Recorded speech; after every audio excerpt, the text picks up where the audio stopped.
स्वागत है आप सभी का हमारे चैनल पर। पिछली क्लास में हमने स्थापत्य कला वाला चैप्टर आपका स्टार्ट कर दिया था। प्राचीन स्थापत्य कला के कुछ क्वेश्चंस हमने किए थे और उनके बारे में काफ़ी डिटेल से आपसे डिस्कशन भी किया गया था। काफ़ी सारे फैक्ट्स भी आपको हमने लिखाए थे। इसके अलावा इससे पहले के जो भी चैप्टर आपको कराए गए हैं उनकी पीडीएफ हमारी वेबसाइट पर डाल दी गई है, जिसका लिंक इस वीडियो के डिस्क्रिप्शन में है। तो वहाँ से आप उन वेबसाइट पर जा कर के सभी पीडीएफ को ज़रूर डाउनलोड कर लीजिएगा और यहीं से आप हमारा टेलीग्राम चैनल भी ज़रूर ज्वाइन कर लें। आज की इस क्लास में हम इस चैप्टर के क्वेश्चंस को आगे बढ़ाएंगे। शुरुआत करते हैं आज के अपने पहले प्रश्न के साथ। एलोरा के कैलाश मंदिर का निर्माण किसने करवाया था? ऑप्शन है ए गोविंद तृतीय ने, ऑप्शन बी है कृष्ण प्रथम ने, ऑप्शन सी दिया गया है कृष्ण द्वितीय ने और ऑप्शन डी कृष्ण तृतीय या फिर ऑप्शन नंबर ई इनमें से कोई नहीं। तो देखिए, एलोरा के कैलाश मंदिर का निर्माण करवाया गया था किसके द्वारा? कृष्ण प्रथम के द्वारा। ऑप्शन नंबर बी यहाँ पर आपका सही उत्तर होगा। कौन था कृष्ण प्रथम? इसके बारे में हमने आपको कल बताया भी था कि ये एक राष्ट्रकूट शासक था। कौन था कृष्ण प्रथम? तो कृष्ण प्रथम था राष्ट्रकूट। तो देखिए, यह एक राष्ट्रकूट शासक था। कैलाश मंदिर जो है एलोरा का, वो कौन सी कला में बना है? तो यह द्रविड़ शैली में बना है। यह भी हमने आपको फैक्ट कल की क्लास में बता दिया था। अगला प्रश्न है, किस धर्म को राष्ट्रकूटों का संरक्षण प्राप्त था? ऑप्शन है यहाँ पर ए बौद्ध धर्म, ऑप्शन बी जैन धर्म, ऑप्शन सी है शैव धर्म या फिर ऑप्शन डी शाक्त धर्म। तो देखिए, राष्ट्रकूटों ने जैन धर्म को संरक्षण दिया था। उत्तर होगा इसका ऑप्शन नंबर बी जैन धर्म। अब देखिए, यहाँ पर हम यदि बात करें तो उस समय तक हिंदू और जैन, राष्ट्रकूटों के समय इन दो धर्मों का मुख्यतः वर्चस्व था। लेकिन राष्ट्रकूट शासक जो थे उन्होंने क्या किया? ज़्यादा महत्व किसे दिया? जैन धर्म को ज़्यादा महत्व दिया था। और जब यदि आप राष्ट्रकूट शासकों के बारे में हम डिटेल में पढ़ेंगे तब वहाँ पर आपको पता चलेगा कि जो अधिकतर उनके दरबार में लोग थे, सेनापति थे या जो भी उनके गुरु थे, वे सभी क्या थे? जैन धर्म के थे। तो इस आधार पर आप कह सकते हैं कि राष्ट्रकूट शासकों ने जैन धर्म को ज़्यादा संरक्षण दिया था। अब देखिए, यहाँ पर यदि हम चर्चा करें तो राष्ट्रकूट शासकों के समय वैसे तो ब्राह्मण धर्म का महत्व था, यानी हिंदू धर्म का, किंतु ब्राह्मण धर्म की तुलना में जैन धर्म का अधिक प्रचार प्रसार था तथा इसे राजकीय संरक्षण भी प्राप्त था। राष्ट्रकूट शासक अमोघ वर्ष के गुरु जैनाचार्य कौन थे? जिनसेन थे, जिसने आदि पुराण की रचना की। उस समय शासकों तथा सामंतों के साथ साथ सेनापति पदों पर भी अनेक कौन थे? जैन धर्मानुयायियों की नियुक्ति की जाती थी। तो देखिए, जिस धर्म के प्रति उनका अधिक झुकाव होगा उसी के लोगों को वो अपनी राज्य प्रणाली में रखेंगे, उन्हीं को अपना गुरु बनाएंगे। तो उस आधार पर हम कह सकते हैं कि राष्ट्रकूटों ने जैन धर्म को संरक्षण प्रदान किया था। यही चीज़ भी हमने आपको बताई। अब अगला प्रश्न देखते हैं। अजंता एवं एलोरा की गुफाएं किस नगर में स्थित हैं? ऑप्शन है A Nashik, option B Mumbai, option C Aurangabad या फिर ऑप्शन नंबर डी पुणे। तो अजंता एवं एलोरा की गुफाएं स्थित हैं मुंबई में। ऑप्शन नंबर बी आपका सही उत्तर होगा। तो देखिए, अजंता एलोरा इनकी जो गुफाएं हैं कहाँ हैं? ये हैं आपके औरंगाबाद में। कहाँ पर हैं? देखिए, यहाँ पर औरंगाबाद इसका सही उत्तर होगा, ऑप्शन नंबर सी। मुंबई में तो हमने दूसरी गुफाएं पढ़ी थी, तो थोड़ा सा आपको भी ध्यान से करना है। तो देखिए, यहाँ पर अजंता एवं एलोरा की गुफाएं महाराष्ट्र के औरंगाबाद जिले में स्थित हैं। पर्वत शिलाओं को खोदकर भवन निर्माण के विकास की चरमावस्था एलोरा का कैलाश मंदिर है, यानी कि उसका सर्वश्रेष्ठ उदाहरण है, जिसका निर्माण राष्ट्रकूट नरेश कृष्ण प्रथम के द्वारा करवाया गया था। अगला प्रश्न है, अजंता और एलोरा गुफाएं हैं। ऑप्शन है आपके पास ए आंध्र प्रदेश में, बी मध्य प्रदेश में, ऑप्शन सी महाराष्ट्र में या फिर ऑप्शन नंबर डी राजस्थान में। तो अजंता और एलोरा की गुफा कहाँ है? सही उत्तर होगा ऑप्शन नंबर सी, महाराष्ट्र में। और महाराष्ट्र में भी कहाँ? तो देखिए महाराष्ट्र के भी औरंगाबाद में स्थित हैं। अगला प्रश्न देखते हैं, निम्नलिखित स्थानों में से किस एक में राष्ट्रकूटों द्वारा एलोरा पहाड़ियों में निर्मित गुफा मंदिर स्थित हैं? ऑप्शन है ए औरंगाबाद महाराष्ट्र, ऑप्शन बी है नासिक महाराष्ट्र, आगे देखते हैं ऑप्शन सी ग्वालियर मध्य प्रदेश, या ऑप्शन डी गोलकुंडा आंध्र प्रदेश। तो देखिए क्या पूछा है हमसे, अजंता और एलोरा की गुफाएं कहाँ स्थित हैं? तो ये स्थित हैं आपके औरंगाबाद महाराष्ट्र में, यानी ऑप्शन नंबर ए यहाँ पर आपका सही उत्तर होगा। अब अगले प्रश्न की ओर चलते हैं। सूची 1 को सूची 2 से सुमेलित कीजिए और नीचे दिए गए कूट से सही उत्तर का चयन कीजिए। सूची 1 में गुप्त मंदिर हैं और सूची 2 में उनसे संबंधित स्थान हैं। तो देखिए सूची 1 देखते हैं, ईंट निर्मित मंदिर, दशावतार मंदिर, शिव मंदिर और विष्णु मंदिर। सूची 2 में स्थान है ऐरण, देवगढ़, भीतरगांव और भूमरा। तो देखिए यहाँ पर अब इन्हें हम एक एक करके सुमेलित करते हैं। गुप्त काल के मंदिरों की यहाँ पर बात की गई है। तो देखिए ईंट निर्मित मंदिर गुप्त काल का कहाँ मिलता है? यह मिलता है आपको भीतरगांव में। तो देखिए यह आपका 3 से मैच होगा। फिर दशावतार मंदिर कहाँ है? देवगढ़ में है, यह आपका 2 से मैच होगा। उसके बाद आता है शिव मंदिर, शिव मंदिर है आपका भूमरा में, तो यह आपका 4 से मैच होगा। और विष्णु मंदिर है आपका ऐरण में, तो यह आपका 1 से मैच हो जाएगा। तो देखिए यहाँ पर क्या युग्म बना है? युग्म है आपका 3, 2, 4, 1। देखते हैं किस ऑप्शन में मिलता है। तो देखिए option B A3, B2, C4, D1, option number B यहाँ पर आपका सही उत्तर होगा। देखिए इंपॉर्टेंट क्वेश्चन है, इन सभी मंदिरों को आप लिख करके ये किस स्थान पर हैं वो उनके सामने जरूर लिख लीजिएगा। गुप्त वाले चैप्टर में गुप्तकालीन मंदिर, इन चारों मंदिरों के नाम और उनके सामने उनका स्थान आप जरूर लिख लें। अब अगला प्रश्न देखते हैं।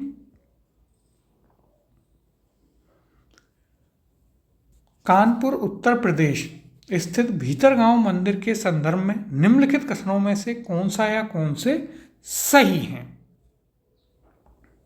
कथनों को देखते हैं। पहला कथन है, इस मंदिर का निर्माण 5वीं सदी ईस्वी से 6वीं सदी ईस्वी के मध्य हुआ। दूसरा है, ईंटों से निर्मित यह भारत के प्राचीनतम मंदिरों में से एक है। नीचे दिए गए कूट का प्रयोग करके सही उत्तर का चयन कीजिए। ऑप्शन है ए केवल पहला सही है, ऑप्शन बी है केवल दूसरा सही है, ऑप्शन सी है पहला और दूसरा दोनों ही सही हैं, और ऑप्शन नंबर डी है ना तो एक और ना ही 2 सही है, यानी कि दोनों ही गलत हैं।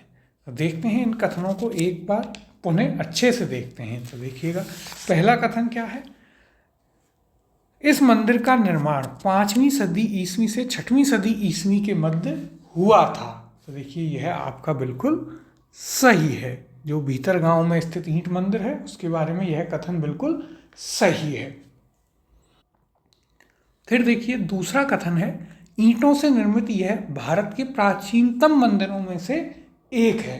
तो देखिए यह भी आपका बिल्कुल क्या है, यह भी आपका बिल्कुल सही है कथन है। तो यहाँ पर आपके दोनों ही कथन सही हो गए। उत्तर हो जाएगा आपका ऑप्शन नंबर सी, 1 और 2 दोनों ही यहाँ पर सही हैं। अब देखिए यदि हम भीतरगांव मंदिर की बात करें तो देखिए इसके बारे में क्या क्या फैक्ट आपको याद रखने हैं। कहाँ है? कानपुर उत्तर प्रदेश में यह मंदिर आपका स्थित है। इंपॉर्टेंट क्वेश्चन है ये आपके लिए। देखिए यहाँ पर इस मंदिर के बारे में पूरी डिटेल आपको मिलती है। इसके अलावा किस काल में इसका निर्माण हुआ था? तो यह आपका गुप्तकालीन मंदिर है। कैसा है? गुप्त काल का मंदिर है।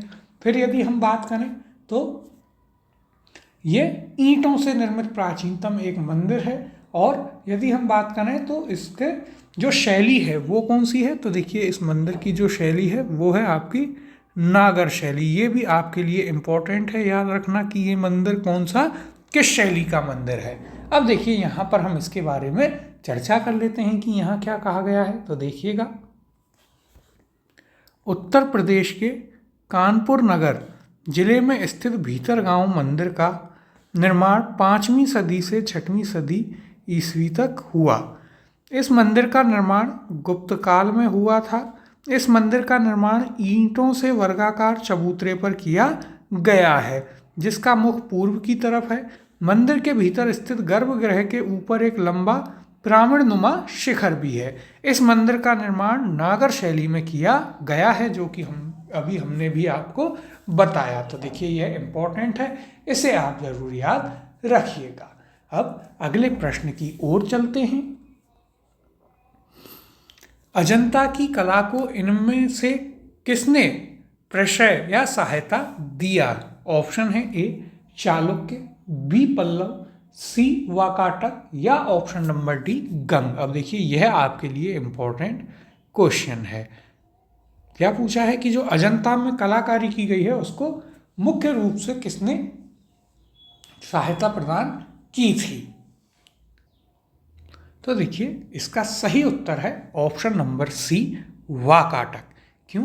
तो देखिए यहाँ पर जो अजंता की गुफाएं हैं इनका निर्माण वाकाटक शासकों के काल में किया गया था, लेकिन इनमें जो चित्रकारी है वह गुप्त शासकों के द्वारा ज़्यादा करवाई गई। गुप्त शासकों का भी संरक्षण इनको प्राप्त था। तो यह आपको याद रखना है। यदि पूछा जाए कि ये किसके द्वारा निर्मित करवाई गई थी, तो वाकाटक शासकों के द्वारा बनवाई गई थी। अब देखिए यहाँ पर यदि हम चर्चा करें वाकाटकों के भी जो सामंत या जागीरदार थे उनके द्वारा बनवाई गई।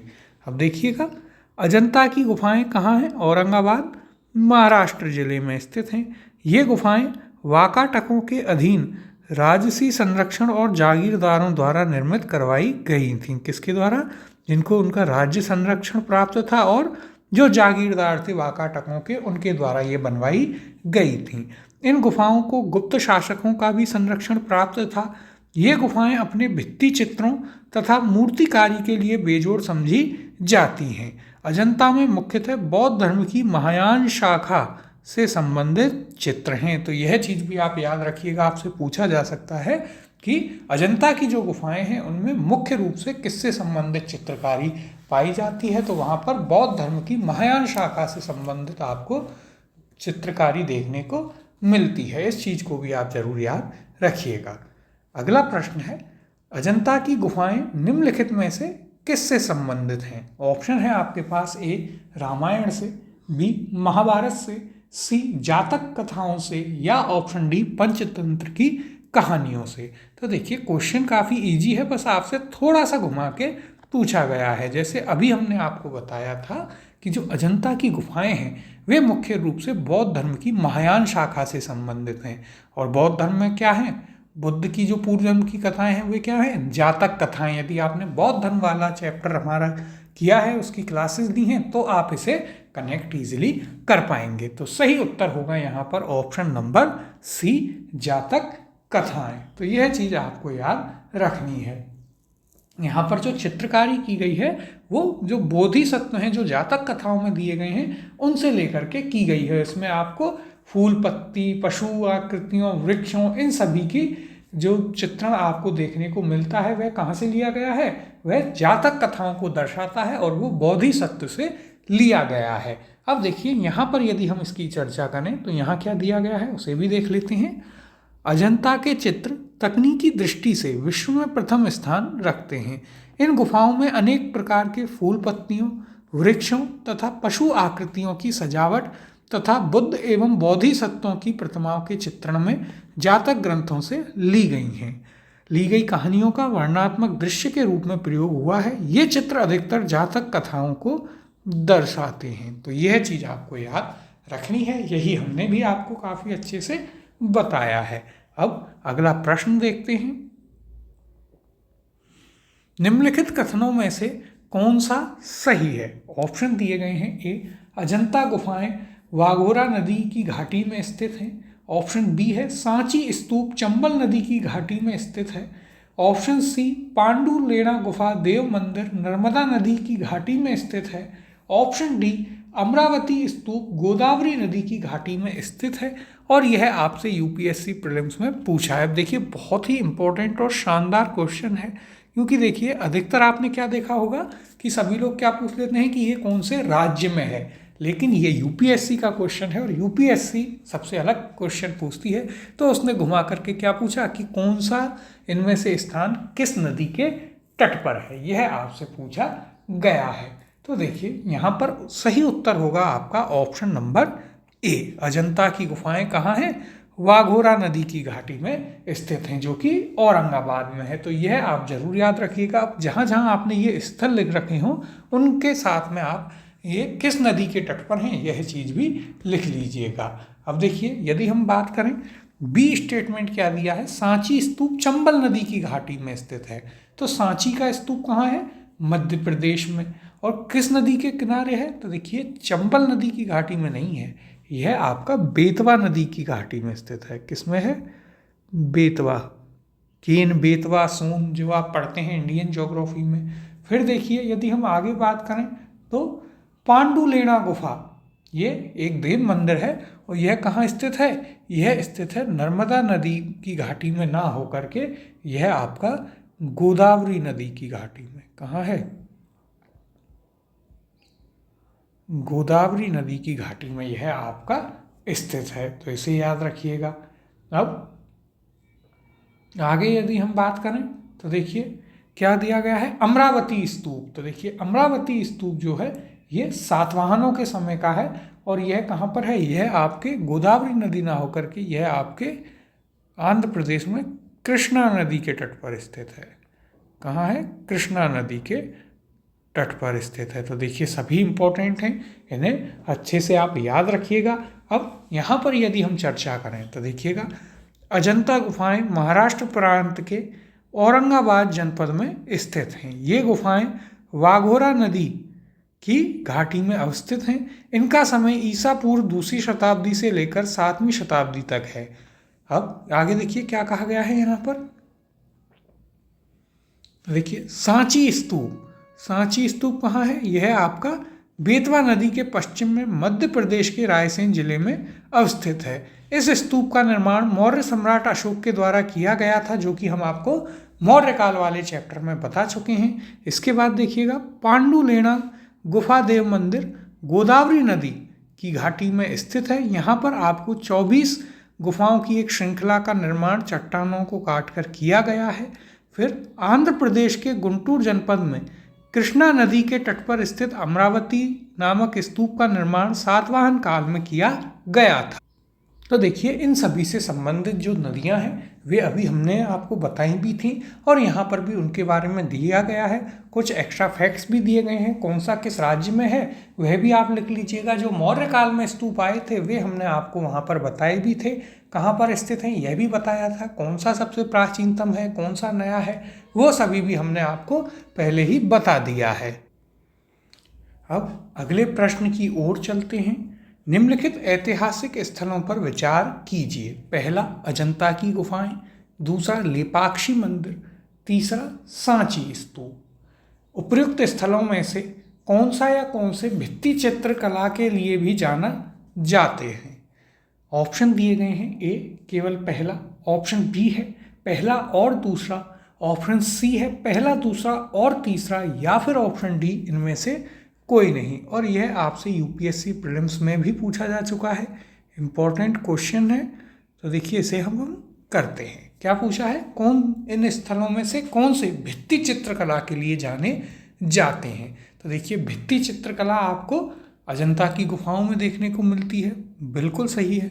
फिर है आपका लेपाक्षी मंदिर। तो देखिए लेपाक्षी मंदिर की बात करें तो यहाँ भी आपको भित्ति चित्रकला देखने को मिलती है। फिर आपके पास आता है सांची स्तूप। तो देखिए स्तूप जो हैं उनमें आपको भित्ति चित्रकला देखने को नहीं मिलती है, तो यह आपका इसमें शामिल नहीं होगा। तो यानी कि यहाँ पर सिर्फ पहला और दूसरा जो है वही आपके क्या है, वही आपका इसमें आता है जिसमें भित्ति चित्रकला के आपको साक्ष्य मिलते हैं। अब यहाँ पर क्या हो जाएगा उत्तर? उत्तर हो जाएगा आपका ऑप्शन नंबर बी, केवल 1 और 2। यह आपको यहाँ पर याद रखना है। अब देखिए, इनमें से हम अजंता की गुफाओं के बारे में आपको बता चुके हैं, सांची के स्तूप के बारे में हम आपको बता चुके हैं। अब यहाँ पर हम बात करेंगे किसकी? लेपाक्षी के मंदिर की। किसके? लेपाक्षी मंदिर की। तो यह भी आपके लिए इम्पोर्टेंट है। कहाँ पर है देखिए, आगे भी यह आएगा, लेकिन अभी यहाँ पर कुछ बेसिक चीज़ें बता देते हैं। तो यह आपका स्थित है आंध्र में। कहाँ? आंध्र प्रदेश में स्थित है। फिर यदि हम बात करें इसकी, तो देखिए अब आंध्र प्रदेश में है, यानी किस शैली में होगा? यह आपका द्रविड़ शैली में। किस शैली में है? द्रविड़ शैली का यह मंदिर है। फिर यदि हम बात करें तो यह वीरभद्र भगवान का मंदिर है। किसका मंदिर है? यह है आपके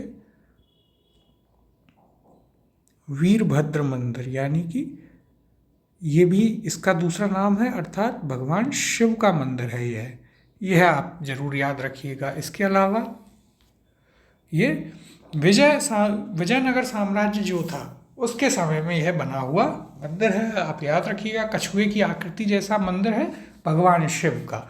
अब यहाँ पर यदि हम इस प्रश्न के बारे में चर्चा करें तो देखिए यहाँ क्या कहा गया है?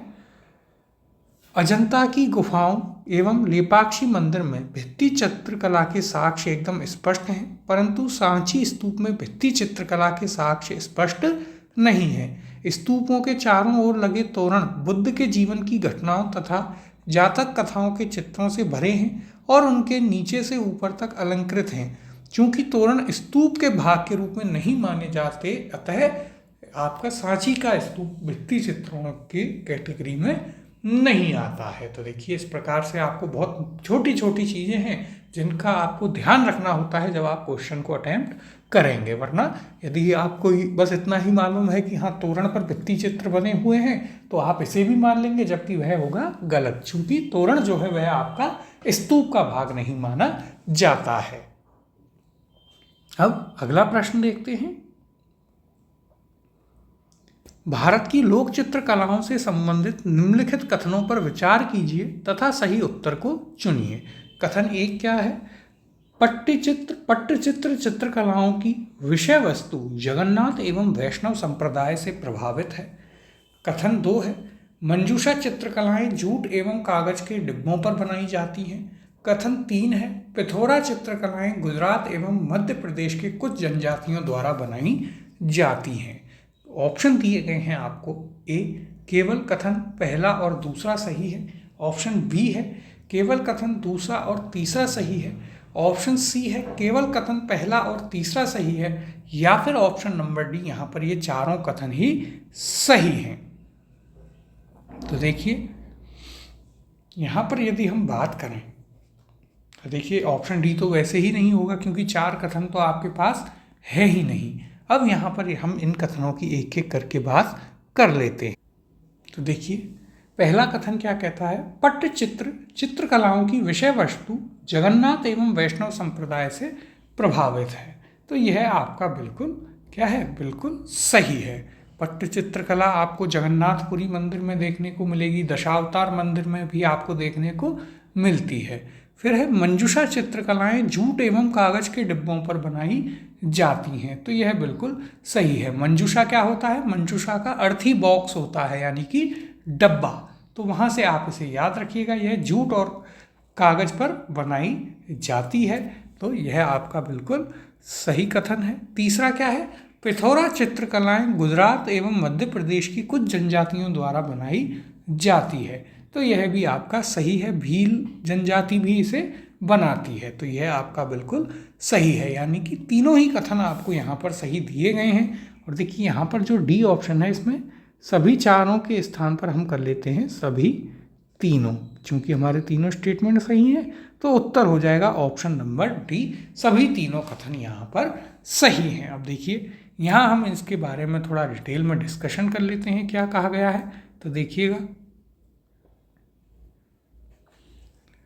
पट्टचित्र क्या है? उड़ीसा की चित्रकारी कला है। कहाँ की है? उड़ीसा की। इसका मुख्य विषय भगवान जगन्नाथ मंदिर, कृष्ण लीला और दशावतार आदि हैं। फिर देखिएगा, मंजूषा चित्रकला भागलपुर अंग देश बिहार की चित्रकला है, कहाँ की है? बिहार की। मंजूषा का अर्थ बॉक्स होता है, यानी डब्बा। यह बांस, जूट और पेपर से सामान्यतः 8 स्तंभों से मंदिर आकार में निर्मित बॉक्स पर गुलाबी, हरे और पीले रंगों से चित्रकारी की जाती है। पिथौरा चित्रकला की यदि हम बात करें तो यह मुख्यतः मध्य प्रदेश और गुजरात के भील और भिलाला जनजातियों द्वारा बनाई जाती है, जो कि हमने आपको बताया था कि भील जनजाति भी इसे काम में लेती है। तो यह आपका यहाँ से आपके तीनों ही कथन सही हो जाते हैं, और हमने ऑप्शन नंबर डी में चेंज करके चारों के स्थान पर क्या किया? तीनों। तो यह आपका बिल्कुल सही उत्तर हो गया कि तीनों ही कथन यहाँ पर सही थे। अब अगले प्रश्न की ओर चलते हैं।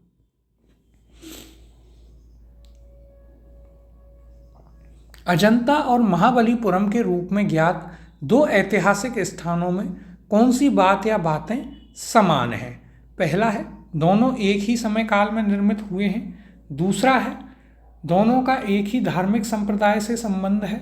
तीसरा, दोनों में शिलाकृत स्मारक हैं। नीचे दिए गए कूट का प्रयोग कर सही उत्तर चुनिए। ऑप्शन है ए, केवल पहला और दूसरा सही है। ऑप्शन बी है, केवल तीसरा सही है। ऑप्शन सी है, केवल पहला और तीसरा सही है। या फिर ऑप्शन डी, उपयुक्त कथनों में से कोई भी सही नहीं है। और यह आपसे यूपीएससी प्रीलिम्स में पूछा जा चुका है। देखिए, इंपॉर्टेंट क्वेश्चन है। दो अलग अलग चीज़ों को किस प्रकार से जोड़ करके एक क्वेश्चन बनाया है, बहुत ही शानदार क्वेश्चन। तो देखिए, अजंता की गुफाओं के बारे में आपको पता ही है। फिर इसके अलावा यदि हम बात करें तो यहाँ पर क्या दिया गया है? यहाँ पर आपको दूसरी चीज़ दी गई है महाबलीपुरम। क्या है? महाबलीपुरम। इसके बारे में भी हमने आपको बताया था पहले से, तो यह भी आपको जरूर याद रखना है। देखिए, इनके बारे में हम यदि चर्चा करें तो देखिएगा, पहला कथन क्या है? दोनों एक ही समय काल में निर्मित हुए थे। तो यह आपका क्या है? यह आपका गलत है। यह क्या है? आपका गलत। दूसरा कथन क्या है? दोनों का एक ही धार्मिक संप्रदाय से संबंध है। तो यह भी आपका कैसा है? यह कथन भी आपका गलत है। कैसा हो गया? यह कथन भी आपका गलत हो गया। क्योंकि देखिए, अजंता किससे संबंधित है? अजंता की हमने बात की थी। यह तो यहाँ पर आपको क्या देखने को मिलेगा? बोधिसत्वों की प्रतिमाएं आपको देखने को मिलती हैं। तो दोनों अलग अलग से थे। और तीसरा, दोनों में शिलाकृत स्मारक हैं। यह आपका कथन सही है। इन दोनों में क्या है? शिलाकृतियाँ बनाई गई हैं। यानी कि सिर्फ आपका तीसरा कथन ही सही है। तो उत्तर हो जाएगा ऑप्शन नंबर बी, केवल 3 सही है। अब देखिए, यहाँ पर हम इनकी चर्चा करते हैं और बहुत ही ध्यान से इसे सुनिएगा, काफ़ी इम्पोर्टेंट है। देखिए, महाराष्ट्र के औरंगाबाद जिले में अजंता की पहाड़ी स्थित है। इसका निर्माण ईसा पूर्व 2री शताब्दी से लेकर 7वीं शताब्दी ईस्वी तक हुआ था। 2री शताब्दी तक यहाँ हीनयान मत का प्रभाव था। तत्पश्चात महायान मत का प्रभाव हुआ। बुद्ध एवं बोधिसत्वों की प्रतिमाओं में अजंता की गुफाएं बौद्ध धर्म द्वारा प्रेरित और उनकी करुणामय भावनाओं से भरी हुई शिल्पकला और चित्रकला से ओतप्रोत हैं। आगे देखिएगा, अजंता में स्थित मूर्तियां एकाश्मक पत्थर पर निर्मित हैं। नरसिंह वर्मन प्रथम, कौन? नरसिंह वर्मन प्रथम के समय में, जिसकी उपाधि महामल्ल थी, महामल्ल शैली का विकास हुआ। इसके अंतर्गत 2 प्रकार के स्मारक बने, मंडप तथा एकाश्मक मंदिर, जिन्हें रथ कहा गया था। अब देखिए, मामल्लपुरम या महाबलीपुरम में इस शैली के सभी स्मारक स्थित हैं। और ध्यातव्य है कि महाबलीपुरम में रथ मंदिर वैदिक परंपरा से संबंधित एकाश्मक पत्थर से निर्मित है। तो देखिए, बहुत ही इम्पोर्टेंट है। दोनों के बारे में ही आपको अच्छे से याद रखना है। तो देखिए, इससे पहले हम आपको अजंता की पहाड़ी और जो गुफाएं हैं, चित्रकला किस प्रकार की है, उसके बारे में तो आपको डिटेल से बता चुके हैं। यहाँ पर आपको मुख्य रूप से महाबलीपुरम के बारे में जानना है। तो देखिए, क्या याद रखना है कि नरसिंह वर्मन प्रथम जो था, वो जिसकी उपाधि क्या थी? महामल्ल। उसके समय में आपको मामल्ल शैली का विकास मिलता है और उस शैली में ही आपके महाबलीपुरम की जो शिलाकृतियाँ हैं वे बनाई गई हैं। और महाबलीपुरम में क्या स्थित है? महाबलीपुरम में है आपका रथ मंदिर। क्या है? रथ मंदिर, जो कि एकाश्मक पत्थर से बना हुआ है। तो देखिए इम्पोर्टेंट चीज़ है, इसे आप जरूर याद रखिएगा। और इस टाइप से देखिए अब यूपीएससी है वो इसी टाइप के क्वेश्चन आपसे अधिकतर पूछती है कि एक देखिए कहाँ की चीज़ उठाई है, एक किस काल की चीज़ उठाई है, दोनों में एक चीज़ कॉमन है और उसी से आपका क्वेश्चन फ्रेम कर दिया है। अब जो आरपीएससी वगैरह जिस पैटर्न पर जा रहे हैं तो वो पैटर्न यही पैटर्न है। वे क्या कर रहे हैं, आपके लिए यहीं से क्वेश्चन उठाते हैं, उसे दे देंगे। अब यहाँ पर आप सोचेंगे कि ये कहाँ से आ गया, अजंता तो पता है, महाबलीपुरम तो हमें पता ही नहीं है, और कहाँ से किस चीज़ को कनेक्ट किया है यह भी आप अंदाज़ा नहीं लगा पाएंगे। तो इसलिए ये इंपॉर्टेंट है देखिए क्वेश्चन, और इनका एक्सप्लेनेशन जो है या जो फैक्ट्स हम आपको एक्स्ट्रा बता रहे हैं वो भी आपके लिए काफ़ी इम्पोर्टेंट है। अगला प्रश्न देखते हैं। सूची 1 को सूची 2 से सम्मिलित कीजिए तथा नीचे दिए गए कूट से सही उत्तर का चयन कीजिए। सूची 1 में देखते हैं क्या है, कुछ नाम दिए गए हैं स्थानों के, हम्पी, नागार्जुन कोंडा, आगे देखते हैं शिशुपालगढ़ और अरिकामेडू। फिर देखिए सूची 2 में क्या दिया गया है, उनसे कि ये कौन से स्थान पर हैं वो दिया गया है, पौंडीचेरी, कर्नाटक, आगे देखते हैं आंध्र प्रदेश और उड़ीसा। तो देखिए यहाँ पर सम्मिलित करते हैं। सूची 1 में क्या है, हम्पी और नागार्जुन कोंडा। तो देखिए हम्पी कहाँ है, हम्पी स्थित है आपके कर्नाटक में। कहाँ है, कर्नाटक में। तो यह आपका 2 से सम्मिलित हो गया। नागार्जुन कोंडा कहाँ है, तो देखिए नागार्जुन कोंडा है आपके आंध्र प्रदेश में। कहाँ है, आंध्र प्रदेश में। तो किस उसमें था आंध्र प्रदेश, देखते हैं आंध्र प्रदेश है 3 पर। तो देखिए यह आपका बी सम्मिलित हो जाएगा किससे, 3 से। फिर देखते हैं आगे शिशुपालगढ़, शिशुपालगढ़ है आपका उड़ीसा में। तो यह आपका सी हो जाएगा 4 से। और फिर है यहाँ पर क्या, अरिकामेडू। तो अरिकामेडू है आपका पुडुचेरी में, यानी कि यह आपका 1 से सम्मिलित होगा। तो क्या युग्म बनता है, देखते हैं उसे यहाँ पर। तो देखिए युग्म बनना हमारा क्या, देखिए ए का क्या था 2, बी का 3। तो देखिए A2, B3, C4, D1 किस ऑप्शन में है देखते हैं। तो देखिएगा A2, B3, C4, D1, option number A यहाँ पर आपका सही उत्तर होगा। अब अगले प्रश्न की ओर चलते हैं। कोणार्क का सूर्य मंदिर किसने बनवाया था। ऑप्शन है आपके पास, ए नरसिंह देव वर्मन, बी राजेंद्र चोल, सी अशोक, या ऑप्शन नंबर डी कृष्णदेव राय। और देखिए आरएएस प्रीलिम्स में भी पूछा जा चुका है। कोणार्क का सूर्य मंदिर हमारे लिए इम्पोर्टेंट है। देखते हैं इसका सही उत्तर है option number A Narsingh Dev Varman. क्या होगा सही उत्तर, option number A Narsingh Dev Varman. तो देखिए कोणार्क का जो सूर्य मंदिर है वो नरसिंह देव वर्मन के द्वारा बनवाया गया था। अब देखिए यहाँ पर यदि हम बात करें तो काफ़ी फेमस है, और इसे आप काला पैगोड़ा भी कहते हैं। क्या कहते हैं, काला पैगोड़ा।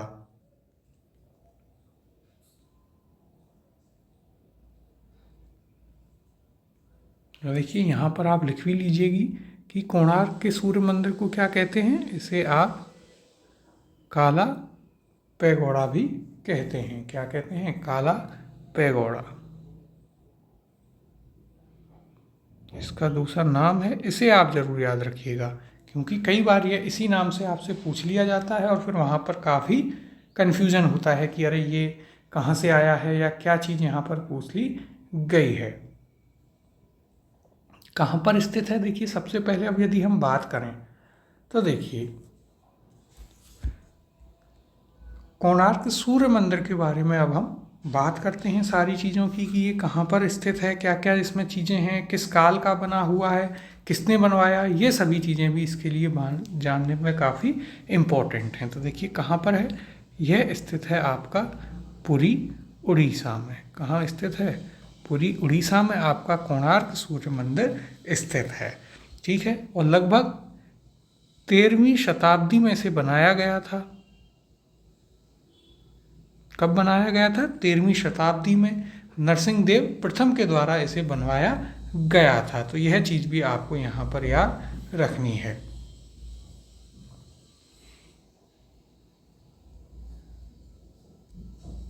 और यदि हम इसके बारे में बात करें तो देखिए,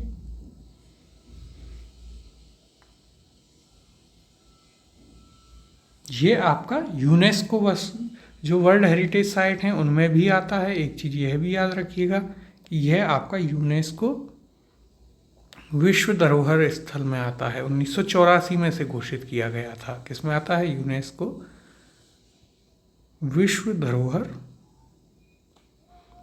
स्थल की सूची में भी आपका कोणार्क का सूर्य मंदिर आता है। यह आपको याद रखना है। जो लोग समुद्री यात्रा करते थे वो इसे ब्लैक पैगोडा कहते थे, क्योंकि यहाँ पर ऐसा माना जाता था कि ये स्थान क्या करता है, ये जितने भी आपके जहाज हैं उनको अपनी ओर आकर्षित कर लेता है और उन्हें नष्ट कर देता है। जैसे बरमूडा ट्रायंगल के बारे में कहा गया, उस प्रकार से इसके बारे में भी ऐसी मान्यता थी, इसलिए इसे ब्लैक पैगोडा के नाम से जाना जाता है। तो देखिए, नाम तो हमने आपको पहले ही लिखा दिया, उसके पीछे का कारण क्या है यह भी आपको याद रखना है। तो यह चीज़ भी आप याद रखिएगा। अब देखिए, यहाँ पर यदि हम बात करें, यहाँ क्या दिया गया है तो देखिएगा, पुरी स्थित, कहाँ पर है? पुरी स्थित कोणार्क का विशाल सूर्य मंदिर नरसिंह देव वर्मन प्रथम ने बनवाया था। यह मंदिर 13वीं शताब्दी का है तथा यह अपनी विशिष्ट शैली के लिए प्रसिद्ध है। कोणार्क के सूर्य मंदिर को काला पैगोडा भी कहा जाता है। क्यों कहा जाता है वह भी हमने आपको यहाँ पर बताया। इसके अलावा यदि देखिए और हम बात करें तो ये जो कोणार्क का सूर्य मंदिर है, इसकी दोनों ओर क्या है? 12 पहियों की पंक्तियाँ हैं। तो 12 पहियों की पंक्तियाँ हैं जिनके बारे में अलग अलग धारणा है। कई लोग उन्हें 24 पहिए हैं तो 24 घंटों का प्रतीक मानते हैं, कुछ उन्हें जो है 12 माह का प्रतीक मानते हैं कि 12 माह का प्रतीक है। तो उसके बारे में अलग अलग लोगों की धारणाएं भी हैं। तो यह भी आपको यहाँ पर याद रखना है। अब अगला प्रश्न है, निम्नलिखित में से किसे काला पैगोडा के नाम से जाना जाता है? ऑप्शन है आपके पास, ए शोर मंदिर, ऑप्शन बी है खजुराहो का मंदिर, ऑप्शन सी कोणार्क का सूर्य मंदिर, या ऑप्शन डी देवगढ़ का मंदिर। तो सही उत्तर है इसका ऑप्शन नंबर सी, कोणार्क का सूर्य मंदिर जो है उसे काला पैगोडा के नाम से जाना जाता है। क्या कारण है?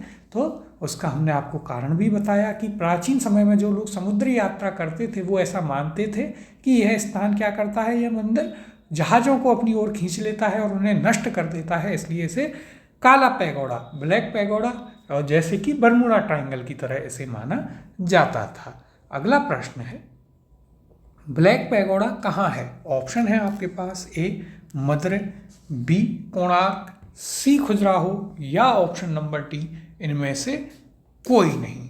तो देखिए, ब्लैक पैगोडा कहाँ पर है आपकी? यह स्थित है कहाँ? पुरी में। पुरी में कहाँ? कोणार्क सूर्य मंदिर में। तो ऑप्शन नंबर बी कोणार्क यहाँ पर सही उत्तर होगा। अब अगले प्रश्न की ओर चलते हैं।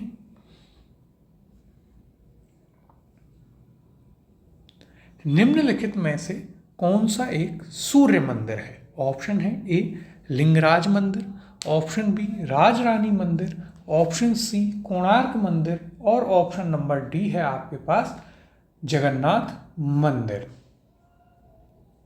तो देखिए क्या पूछा है, सूर्य मंदिर कौन सा है? तो सही उत्तर है यहाँ पर ऑप्शन नंबर सी, कोणार्क सूर्य मंदिर है। इसके बारे में हमने आपको बताया ही। फिर अगला प्रश्न है यहाँ पर, मोढेरा का सूर्य मंदिर किस राज्य में स्थित है? ऑप्शन है आपके पास, ए बिहार, ऑप्शन नंबर बी है गुजरात, ऑप्शन सी उड़ीसा, या ऑप्शन नंबर डी बंगाल। सही उत्तर है इसका option number B Gujarat. Modhera का सूर्य मंदिर कहाँ स्थित है? तो यह स्थित है आपके कहाँ? गुजरात में। यह आपको याद रखना है। अब देखिए, इसके बारे में हम कुछ बातें कर लेते हैं कि जो मोढेरा का सूर्य मंदिर है यह किस लिए इम्पोर्टेंट है, यहाँ पर क्या क्या मुख्य चीज़ें हैं उनके बारे में हम यहाँ पर देखते हैं। तो देखिए, मोढेरा का जो सूर्य मंदिर है, एक तो यह किस वंश के द्वारा बनवाया गया था, किस राजा के द्वारा? देखिए, यह भीमदेव करके एक भीमदेव प्रथम एक राजा हुआ करते थे, सोलंकी, भीमदेव प्रथम सोलंकी, उनके द्वारा यह बनवाया गया था। कहाँ स्थित है? तो यह स्थित है आपके गुजरात में। यह बात आपको इसके बारे में याद रखनी है। और यदि बात करें तो किस नदी के किनारे? तो पुष्पावती नदी के किनारे। आपसे नदियाँ भी पूछ ली गई हैं, तो क्या पता इसमें भी पूछ ले, तो याद रखिएगा यह आपका पुष्पावती नदी के किनारे पर स्थित है। यह चीज़ भी आप एक इसके बारे में एक्स्ट्रा फैक्ट याद रख सकते हैं। और मेहसाना जो है वहाँ पर स्थित है, तो देखिए यह भी याद रखिएगा, मेहसाना गुजरात, मेहसाना डिस्ट्रिक्ट है गुजरात में, वहाँ पर यह आपका स्थित है। अब देखिए यहाँ पर मोढेरा का सूर्य मंदिर कहाँ है? गुजरात में स्थित है। इसका निर्माण सोलंकी वंश के राजा भीमदेव प्रथम द्वारा करवाया गया था। यही फैक्ट हमने आपको यहाँ पर बताए हैं। और इसके अलावा भी एक दो चीज़ों की आपको एक्स्ट्रा इन्फॉर्मेशन यहाँ पर दी गई है। अगला प्रश्न है, निम्नलिखित सूर्य मंदिरों में से कौन सा पाटन गुजरात में स्थित है? ऑप्शन है ए मोढेरा, बी दक्षिणार्क, सी कोणार्क, या ऑप्शन डी मारतंड। और यह आपका RAS प्रीलिम्स में भी पूछा जा चुका है। तो देखिए पिछले क्वेश्चन में यह एक चीज़ गलत हो गई, यह आपका मेहसाना नहीं है, कहाँ है? पाटन में है। तो यह चीज़ याद रखिएगा। ऑप्शन नंबर ए मोढेरा सही उत्तर होगा। और पाटन गुजरात में क्या स्थित है? आपका मोढेरा का सूर्य मंदिर। अब अगला प्रश्न देखते हैं।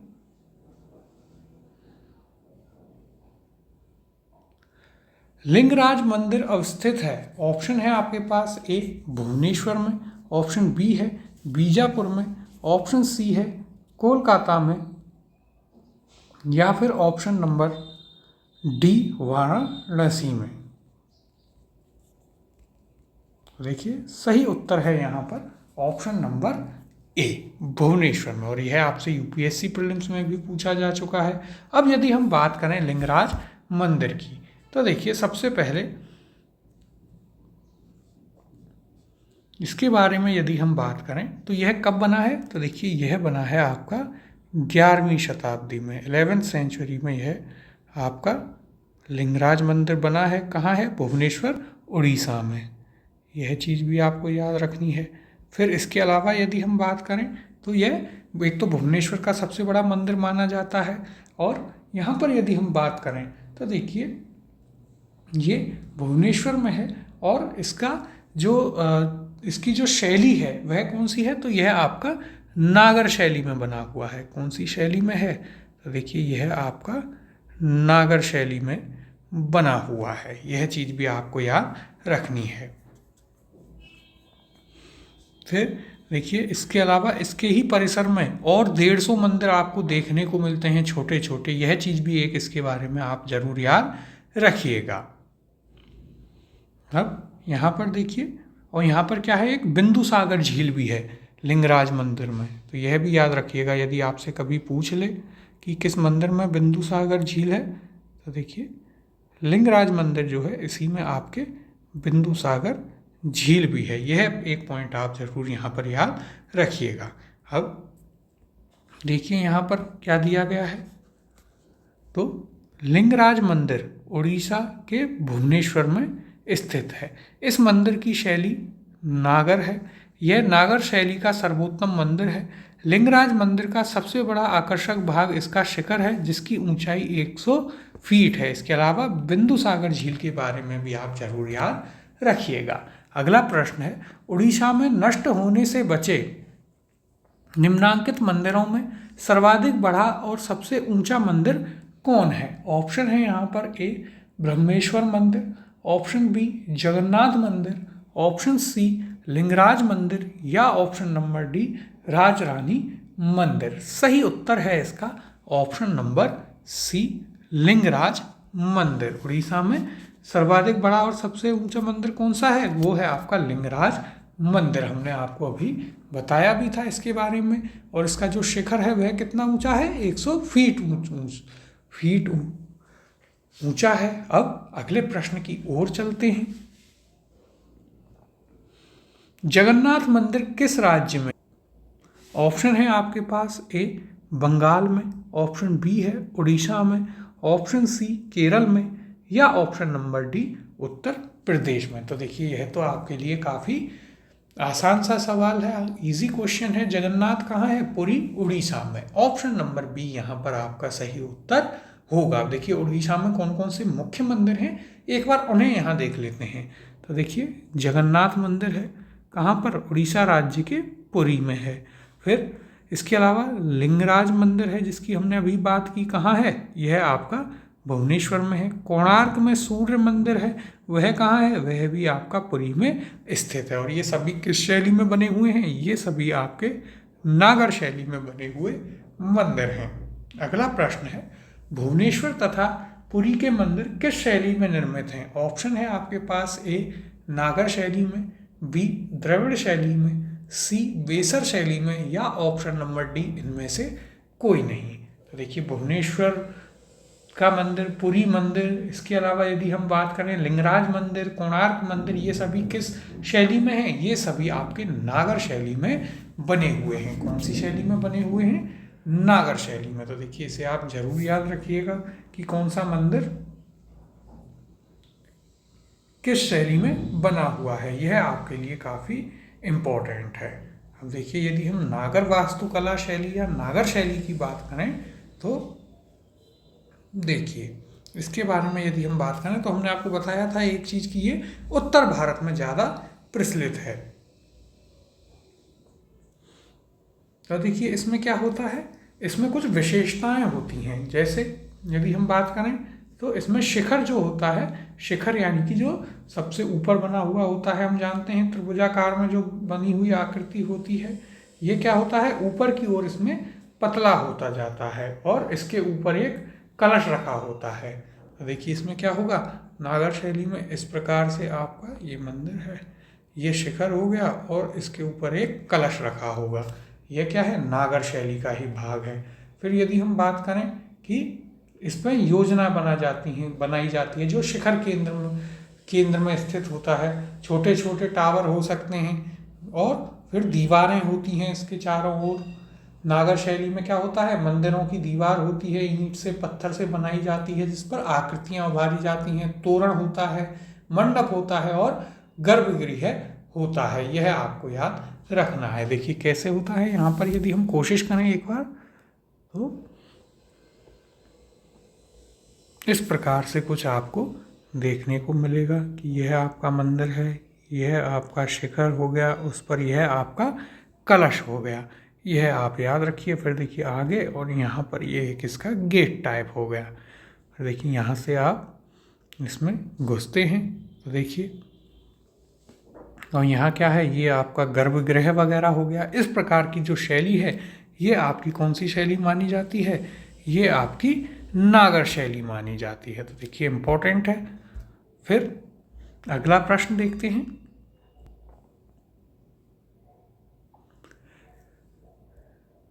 जगन्नाथपुरी मंदिर के गर्भगृह में भगवान जगन्नाथ, सुभद्रा एवं बलभद्र की मूर्तियां बनी हैं। ऑप्शन है ए पत्थर की, बी धातु की, ऑप्शन सी लकड़ी की, या ऑप्शन नंबर डी कांच की। अब देखिए क्वेश्चन इंपॉर्टेंट है लेकिन आपको हम आसानी से याद कराएंगे। जगन्नाथपुरी की रथ यात्रा निकलती है, रथ किसका बना होता है?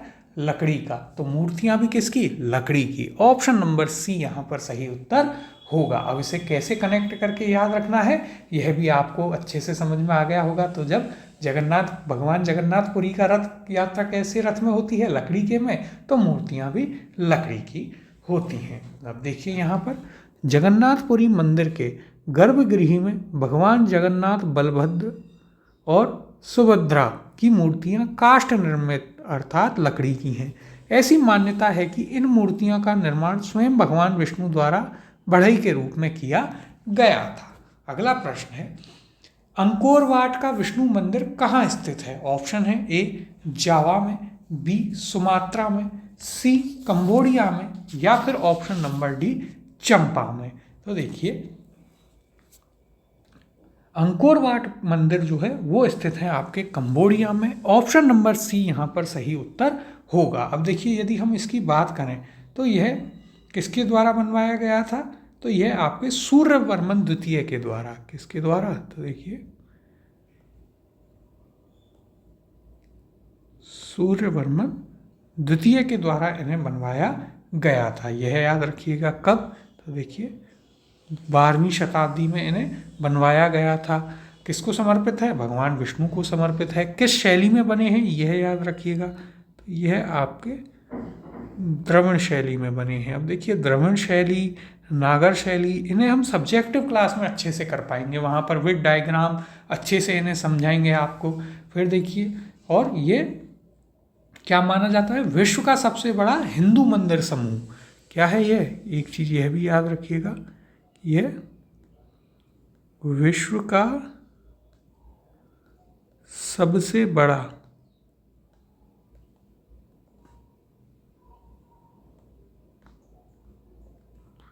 हिंदू मंदिर समूह भी यही है।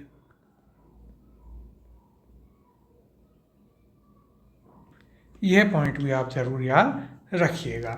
और ये यूनेस्को वर्ल्ड हेरिटेज साइट में भी आता है। एक और पॉइंट क्या है? यह यूनेस्को विश्व धरोहर सूची में भी आता है। देखिए यहाँ पर हम इसके बारे में चर्चा कर लेते हैं। यहाँ क्या कहा गया है? तो देखिएगा, अंकोर वाट मंदिर समूह का निर्माण कंपूचिया, वर्तमान कंबोडिया के शासक सूर्यवर्मन द्वितीय द्वारा, देखिए हमने आपको बताया भी, सूर्यवर्मन द्वितीय के द्वारा 12वीं शताब्दी के प्रारंभ में अपनी राजधानी यशोधरापुर, जो कि वर्तमान में अंगकोर में करवाया गया था। विष्णु को समर्पित द्रविड़ शैली, कौन सी शैली का है? द्रविड़ शैली का। यह मंदिर विश्व का सबसे बड़ा हिंदू मंदिर समूह है। तो देखिए यही चीज़ें हमने भी आपको बताई हैं। और एक और चीज़ आपको एक्स्ट्रा बताई है कि यह आपका यूनेस्को वर्ल्ड हेरिटेज साइट में भी आता है, तो वह भी आपको यहाँ पर याद रखना है। अब अगले प्रश्न की ओर चलते हैं।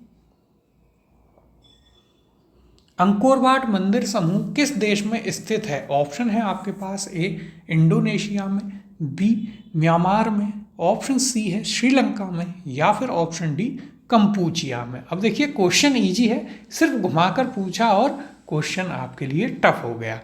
तो सही उत्तर है यहाँ पर option number D, Kampuchea. Kampuchea किसका पुराना नाम है? कंबोडिया का। तो यह चीज़ यहाँ पर आप याद रखिएगा। अगला प्रश्न है, कौन से बृहद मंदिर के प्रारंभिक अभिकल्पना तथा निर्माण सूर्यवर्मन द्वितीय के राज्यकाल के दौरान हुए? ऑप्शन है यहाँ पर, ए श्री मर्यमन मंदिर, ऑप्शन बी अंकोर वाट मंदिर, ऑप्शन सी बाटू केव्स मंदिर, या ऑप्शन डी कामाख्या मंदिर। और यह आपसे यूपीएससी प्रीलिम्स में भी पूछा जा चुका है। सही उत्तर है इसका option number B, Angkor Wat का मंदिर, जिसके बारे में हमने अभी बात करी। कहाँ बनवाया था? तो यह कंपूचिया, कंबोडिया में बनवाए गए। किसके द्वारा? सूर्यवर्मन द्वितीय के द्वारा। कहाँ? तो उसकी राजधानी जो थी यशोधरापुर, या फिर वर्तमान में जिसे अंगकोर के नाम से जाना जाता है। भगवान विष्णु को समर्पित मंदिर है, द्रविड़ शैली में बने हुए हैं और विश्व का सबसे बड़ा हिंदू मंदिर समूह भी है। अब अगला प्रश्न है, बोरोबुदुर स्तूप कहाँ स्थित है? ऑप्शन है ए कंबोडिया में, ऑप्शन बी जावा में, ऑप्शन सी सुमात्रा में, या ऑप्शन नंबर डी बोर्नियो में। तो देखिए बोरोबुदुर स्तूप स्थित है आपके जावा में। ऑप्शन नंबर बी यहाँ पर सही उत्तर होगा। अब देखिए इसकी यदि हम बात करें तो बोरोबुदुर का प्रख्यात स्तूप इंडोनेशिया के जावा द्वीप पर स्थित है। यह यूनेस्को द्वारा मान्यता प्राप्त एक विश्व विरासत स्थल है, वर्ल्ड हेरिटेज साइट भी यह है। अगला प्रश्न देखते हैं, द्रविड़ शैली के मंदिरों में गोपुरम से तात्पर्य है। देखिए इंपॉर्टेंट क्वेश्चन है, यहाँ पर हम थोड़ा द्रविड़ शैली के बारे में कुछ चीज़ें आपको बताएंगे। ऑप्शन है ए गर्भगृह से, ऑप्शन बी है दीवारों पर की गई चित्रकारी से, ऑप्शन सी है यहाँ पर शिखर से, और ऑप्शन नंबर डी है तोरण के ऊपर बने अलंकृत एवं बहुमंजिला भवन से। तो देखिए यहाँ पर सही उत्तर होगा आपका ऑप्शन नंबर डी। द्रविड़ शैली में गोपुरम क्या होता है? तोरण के ऊपर बना हुआ एक अलंकृत एवं बहुमंजिला क्या होता है? भवन होता है। अब देखिए यदि हम द्रविड़ शैली की बात करें तो द्रविड़ शैली का विकास दक्षिण भारत में हुआ मुख्य रूप से। फिर इसे चोल राजवंश जो है उसने इसको काफ़ी लोकप्रिय बनाया, यह चीज़ आप याद रखिएगा। इसमें मुख्य भाग कौन कौन से होते हैं? तो देखिए एक होता है विमान। इसमें मुख्य भाग क्या क्या होते हैं मंदिर के? एक होता है विमान। फिर यदि हम बात करें एक होता है इसमें मंडप, आपसे पूछ सकता है कि ये किस शैली के भाग हैं। फिर होता है आपके पास शिखर। क्या होता है? आपके पास आता है शिखर। शिखर के बाद होता है क्या? गोपुरम। और फिर इसमें आता है क्या? गोष्ठम। क्या आता है? गोष्ठम। द्रविड़ शैली में कुछ ये भाग होते हैं। अब देखिए यहाँ पर यदि हम बात करें तो विमान क्या होता है? तो प्रमुख तत्वों में से एक है ये, इसे आप गोपुरम या शिखर के रूप में भी जानते हैं। यह चीज़ भी आप याद रखिएगा। ये क्या होता है? मंदिर के गर्भगृह के ऊपर जो ब्राह्मण जैसी संरचना होती है उसे ही आप क्या कह देते हैं? विमान कह देते हैं। ये जो बना है ये क्या है? ये आपका विमान है। फिर देखिएगा मंडप है। अगला क्या है? मंडप। तो द्रविड़ मंदिरों में जो स्तंभों वाले कमरे होते हैं उन्हें क्या कहते हैं? उन्हें मंडप कहते हैं। जैसे ये आपका क्या हो गया? ये आपका मंडप हो गया। अब देखिए डिटेल में तो हम इसे जब सब्जेक्टिव क्लासेस करेंगे तब वहाँ पर आपको इसे समझा पाएंगे। फिर तीसरी चीज़ यहाँ पर क्या है? तीसरी चीज़ है यहाँ पर शिखर। क्या है? शिखर। तो देखिए ये शिखर आपको पहले भी बताया, समझ में आ गया होगा। फिर जो गोपुरम क्या होता है? तो देखिए द्रविड़ शैली में क्या होता है? बहुत बड़े बड़े गेट बनाए जाते हैं। जो ये मंदिर है और यहाँ पर एक बड़ा गेट बनाया जाता है। ये रास्ता है, यहाँ से यहाँ तक क्या है? गेट है। और इसे आप क्या कहते हैं? इसे आप कहते हैं गोपुरम, यानी गेट से आप इसे याद रखिएगा। फिर आता है गोष्ठम। तो गर्भगृह की जो भारी दीवारों पर देवता उकेरे जाते हैं उन्हें क्या कहते हैं? गोष्ठम कहते हैं। तो यह चीज़ हमने आपको यहाँ पर बताई है, इसे आप जरूर याद रखिएगा। अब यहाँ पर हम इसकी चर्चा कर लेते हैं। देखिए इंपॉर्टेंट है। तो पांड्यों के राज्यकाल में भी द्रविड़ शैली पनपती रही। पांड्य काल में मंदिर छोटे होते थे किंतु उनके प्रांगण के चारों ओर अनेक प्राचीर बनाए जाते थे। ये प्राचीर तो सामान्य होते थे किंतु इनके प्रवेश द्वार, जिन्हें गोपुरम कहा जाता था, भव्य एवं विशाल और प्रचुर मात्रा में शिल्पकारी से अलंकृत होते थे। पांड्यकालीन वास्तुकला की विशेषता मंदिर नहीं अपितु क्या है? गोपुरम। वो तो हम पांड्य वगैरह जब पढ़ेंगे तो और भी इसके बारे में चर्चा करेंगे। यहाँ पर देखिए हमने आपको पूरी द्रविड़ शैली के बारे में बताया है, उसमें क्या क्या चीज़ें होती हैं वो बताया है, कौन सी चीज़ क्या है यह भी आपको बताया है।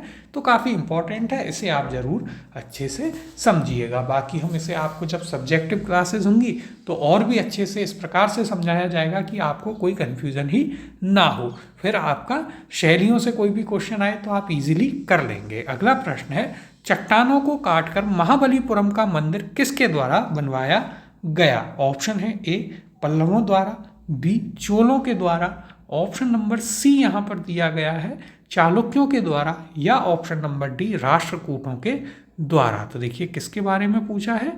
महाबलीपुरम का मंदिर किसके द्वारा बनवाया गया था? तो यह बनवाया गया था पल्लवों के द्वारा। ऑप्शन नंबर ए यहाँ पर आपका सही उत्तर होगा। उसमें भी किसने? तो देखिए नरसिंह वर्मन द्वितीय ने। किसने? इसके बारे में हम पहले भी बात कर चुके हैं। यह नरसिंह वर्मन द्वितीय के द्वारा बनवाया गया था, या फिर इसे आप राज सिंह के नाम से भी जानते हैं। तो देखिए हो सकता है नरसिंह वर्मन द्वितीय के स्थान पर आपको राज सिंह नाम देखने को मिले, तो यह भी आप याद रखिएगा। और महाबलीपुरम में कितने हैं? 3 मंदिर हैं। एक फैक्ट आप ये भी याद रखिएगा, इसमें कितने हैं? 3 मंदिर हैं, यह आप याद रखिएगा। अब यहाँ पर हम इसकी, और इसी में क्या है? इसी में एक आपका रथ मंदिर भी है जिसके बारे में हमने चर्चा करी थी कि यह एकमश पत्थर से बना हुआ है। अब देखिए यहाँ पर हम इसके बारे में चर्चा कर लेते हैं, क्या कहा गया है। तो देखिएगा, पल्लव कला की राज सिंह शैली जिसका प्रारंभ नरसिंह वर्मन द्वितीय या राज सिंह ने किया था, उसके 3 मंदिर महाबलीपुरम से प्राप्त होते हैं। कौन कौन से? शोर मंदिर, तटीय मंदिर जो है, फिर ओलक्कानेश्वर मंदिर तथा मुकुंद नयनार मंदिर। शोर मंदिर इस शैली का प्रथम उदाहरण है। तो यह आप याद रखिएगा, इसे आप नरसिंह वर्मन द्वितीय जो था उसका नाम राज सिंह था और उसी के नाम पर आप इसे राज सिंह शैली भी कहते हैं। तो यह भी आपसे पूछा जा सकता है कि यह किस शैली में है और वहाँ पर राज सिंह शैली इसका सही उत्तर होगा। अगले प्रश्न की ओर चलते हैं। महाबलीपुरम में रथ मंदिरों का निर्माण कराया गया था। ऑप्शन है ए चोलों के द्वारा, बी पल्लवों के द्वारा, सी चेदियों के द्वारा या ऑप्शन डी चालुक्यों के द्वारा। सही उत्तर है यहाँ पर ऑप्शन नंबर बी पल्लवों के द्वारा। देखिए महाबलीपुरम में रथ मंदिरों का निर्माण पल्लव शासकों द्वारा करवाया गया था। रथ मंदिर एकाश्मक पत्थर से निर्मित है। अगला प्रश्न है महाबलीपुरम का सप्त रथ मंदिर बनवाया गया था। ऑप्शन है ए महेंद्र वर्मन द्वारा, बी नरसिंह वर्मन द्वारा, ऑप्शन सी है यहाँ पर परमेश्वर वर्मन द्वारा या ऑप्शन डी नंदी वर्मन द्वारा। सही उत्तर है option number B Narasimha Varman के द्वारा महाबलीपुरम का सप्त रथ मंदिर बनवाया गया था। अब देखिए यहाँ पर हम इसकी चर्चा भी कर लेते हैं। क्या कहा गया है तो देखिएगा, पल्लव शासक नरसिंह वर्मन प्रथम के समय में मामल्ल शैली का विकास हुआ। इसके अंतर्गत 2 प्रकार के स्मारक बने। कौन कौन से? एक मंडप और दूसरा एकाश्मक मंदिर, जिन्हें रथ कहा गया है। मामल्लपुरम या महाबलीपुरम में इस शैली के सभी स्मारक स्थित हैं। सप्तरथ मंदिर नरसिंह वर्मन प्रथम द्वारा बनवाया गया। इन रथों को सप्त पैगोड़ा भी कहा जाता है। क्या कहा जाता है? सप्त पैगोड़ा। फिर अगला प्रश्न देखते हैं।